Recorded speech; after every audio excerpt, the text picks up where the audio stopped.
In trying to solve the Israeli-Palestinian conflict, one of the main arguments that many people, both inside and outside of Israel, make is economic. If only the Palestinians had more economic opportunities, they would desire peace with Israel. This might be true for some Palestinians who are capitalism-oriented, but at least 98% of Palestinians are Muslim, which means money and with it, opportunity, is not their religion, like it is for many in the West. Hence why programs that Israel has green-lighted, such as allowing day-working Palestinians into Israel from both Gaza and the Palestinian West Bank, so they can earn higher wages than they would in the Palestinian territories, do not really produce the intended outcomes on a mass scale that one might predict of collaboration, opportunity, socioeconomic upward mobility, and so forth. In fact, one could make the argument that these programs do more harm than good to Israel, and it has nothing to do with Israel. You see, Palestinian leaders have long told their people, dating back to at least 1948 and likely prior, that Jews stole their land, and the Palestinians are therefore afforded a forever, expiration-free claim of the so-called right of return. Until Palestinians can return to quote-unquote their land, they must resist Israel at all costs, including the Palestinians' own lives. The historical reality with regard to Jews stealing Palestinian land is highly nuanced. In many cases, Jews purchased the land from its owners. In other cases, lands were confiscated as a result of war, which oftentimes the Palestinians and/or their Arab neighbors started. This is typically what happens all over the world when one side launches a war and loses. They relinquish land. After the State of Israel was established in 1948, the Israeli government, citing security reasons, reappropriated certain lands historically inhabited by Arabs, who became Israeli citizens that year. It is hard to argue against this strategy, considering that 5 Arab countries ignited a genocidal war against the nascent State of Israel within a few hours after declaring its independence. A country has to do what it has to do to prevent future attacks, no less while existing in a region that has from day one been violently, even lethally opposed to having a minuscule Jewish state, boasting a population of no more than 2% of the entire region, somewhere in the corner of its geographic area. Within Palestinian society, however, this highly nuanced historical reality is almost always portrayed as the blackest black and whitest white. The Jews stole our land, which makes us, the Palestinians, invariably good, and the Jews endlessly evil. Now go kill as many Jews as possible, or support those who do. Thus, when Palestinians legally enter Israel to perform day jobs, many of them do not look around the Jewish state on their way to work and feel grateful for the opportunity to earn significantly higher wages. Quite the opposite. They are resentful, envious in a malicious way, for what the Jews built on quote-unquote their land. Meanwhile, in the Palestinian territories, both the Palestinian Authority in the Palestinian West Bank and Hamas in Gaza manipulate these resentments to make them more profound and profuse. The Palestinian Authority, for instance, refuses to use its considerable international aid to relocate more than 100,000 Palestinians from Palestinian-controlled refugee camps to residential locations in the territories, preferring to leave them confined under extremely unpleasant conditions, and then blame Israel for their self-inflicted unpleasant conditions because, fuck the Jews. All this while leaked records from a Panamanian law firm showed that 19-year Palestinian Authority President Mahmoud Abbas and his 2 sons went on to use power and influence to control the 2 major Palestinian economic boards and built a West Bank economic empire worth more than $300 million. In Gaza, the situation is even worse. When Israel completely withdrew from the Strip in 2005, the Israelis left valuable infrastructure, such as greenhouses. Instead of using it to provide for their people, Hamas destroyed all of this infrastructure in a display of anti-Jewish everything, and perhaps as a preview for what they aspire to do to all of Israel one day. To add insult to injury, Hamas takes a major cut of all the goods entering Gaza, limits their flow, blows up pipes that bring fuel into the strip, and bombs the border crossings through which aid and aid workers pass to keep the population angry and dependent. If you want to know why some Palestinians in Gaza lack access to good water, a Hamas propaganda video shows the terror group bragging about their ingenuity by literally cutting water pipes, donated by Europe, out of the ground. Why? To manufacture more rockets. Yet, despite all of the misery Hamas has inflicted on the Gazan population, it has, quote, remained exceedingly popular among the people, according to Michael Oren, a former Israeli ambassador to the United States.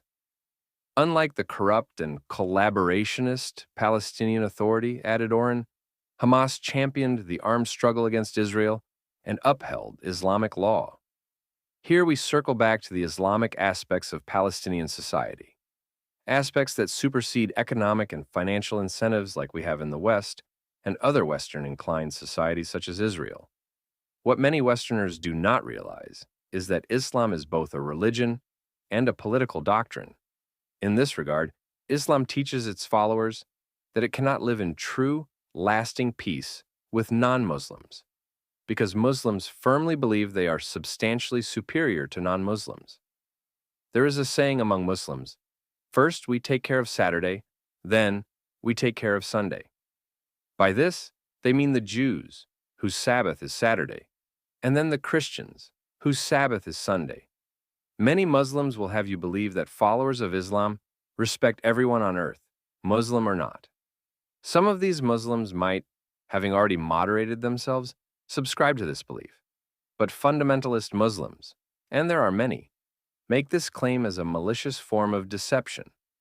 For example, when Israel and the Palestinians engaged in the Oslo Accords peace process in the 1990s, the Palestine Liberation Organization, then the Palestinians' main entity, recognized Israel as a Jewish state. On the surface, this sequence of events seemed positive and promising, but then, Palestinian leader and colossal terrorist Yasser Arafat later admitted that he did not consider the Oslo Accords as anything more than the agreement which had been signed between the Muslim prophet Muhammad and the Quraysh, a group of Arab clans that historically inhabited and controlled the holy city of Mecca. Here's how Arafat described it. Kote. And you remember, the Caliph Omar had refused this agreement and considered it sulha daniya, a despicable truce. But Muhammad had accepted it, and we are accepting now this peace accord. In other words, Arafat compared the Oslo Accords with a 10-year truce between Muhammad and the Quraysh, which Muhammad broke 2 years later when he attacked them and conquered Mecca. Arafat told a young journalist, quote, I am entering Palestine through the door of Oslo, despite all my reservations, in order to return the Palestine Liberation Organization and the resistance to it. And I promise you that you will see the Jews fleeing from Palestine like mice fleeing from a sinking ship. This will not happen in my lifetime, but it will happen in your lifetime. End quote. Fittingly, in 1998, Israel was celebrating its 50th anniversary. Arafat invented Nakba Day. Nakba being a code word for the oversimplified idea that Jews, quote-unquote, stole Palestinian lands in and around 1948. From his West Bank headquarters, Arafat read out marching orders for the day over Palestinian Authority radio stations and public loudspeakers. Quote, the Nakba has thrown us out of our homes and dispersed us around the globe. Historians may search, but they will not find any nation subjugated to as much torture as ours. We are not asking for a lot. We are not asking for the moon. We are asking to close the chapter of Nakba once and for all, for the refugees to return, and to build an independent Palestinian state on our land, just like other peoples. End quote.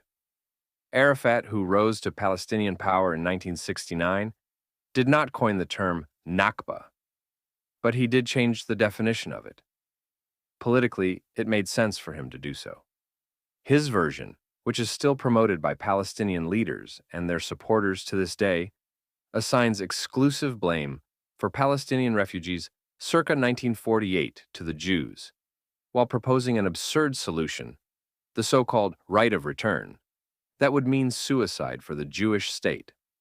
When Arafat invented Nakba Day in 1998, the Oslo Accords peace process remained in force and still offered an opportunity to achieve a true, lasting, mutually beneficial solution to the Israeli-Palestinian conflict. Yet Arafat decided to weaponize the Palestinian narrative into a declaration of permanent war against Israel. The key element of his Nakba Day speech was his claim that there were 5 million Palestinian refugees who had a sacred right of return to their homes in Jaffa, Haifa, and dozens of other places in Israel. In reality, it is estimated that there are some 30,000 actual Palestinian refugees still living. Arafat's successor, Mahmoud Abbas, as well as Hamas and Palestinian Islamic Jihad, are just as adamant that the conflict must go on until all Palestinian quote-unquote refugees are granted the right to return to their former homes long, long ago, in what is today the State of Israel. In other words, they want to dismantle Israel. Unlike Hamas and Palestinian Islamic Jihad, folks like Abbas are just more passive-aggressive about saying it. Still, Abbas offered an updated version of the Nakba in 2022 when he publicly declared, in Germany of all places, that the Palestinians had suffered the equivalent of, quote, 50 holocausts at the hands of the Jews. Nothing says gaslighting like using one of the Jewish people's most horrific episodes against them. But I digress. The Nakba has even entered the institutions of liberal Western democracies through political resolutions, academic lore, and pop culture causes. Countless politicians, diplomats, educators, activists, and influencers seem bizarrely ignorant of the deadly implications of the Nakba narrative, to avoid the shame of being accused as insensitive to another people's suffering. What's more, Israel supporters are often asked to prove their morality by acknowledging the Nakba. Again, gaslighting at its finest. If Nakba merely means catastrophe, the term is perfectly suitable.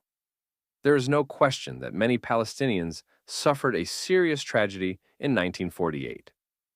No one, or at least no one I know, is pretending that hundreds of thousands of Palestinians were not made refugees during Israel's War of Independence in 1948, which, oh, by the way, the Arabs started.